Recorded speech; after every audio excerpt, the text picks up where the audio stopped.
15वी पैगंबर जयंती पावसाच्या साक्षीने उत्साहात साजरी।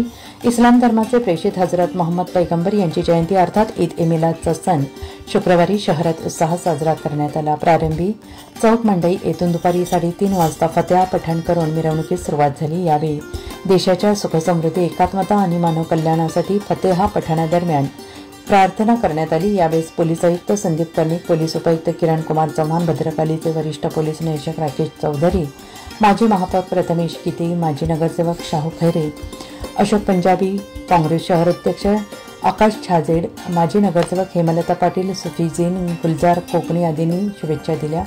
शहरी खतीब हाफिज हिजामुद्दीन अशरफी, नायब शहरी काजी एजाजुद्दीन काजी, मौलाना मेहबूब आलमगुडा बग्गी स्वार होऊन जुलूसचं नेतृत्व करत होते। शहरातील सर्व मशिदीतील मौलवी, मदरशातील विद्यार्थी, मुस्लिम बांधव संततधार पावसात छत्र्या घेऊन मोठ्या संख्येनं उपस्थित होते। जुलूस पारंपरिक मार्गाने मार्गक्रमण करीत बडी दरगाह येथे सायंकाळी पोहोचला।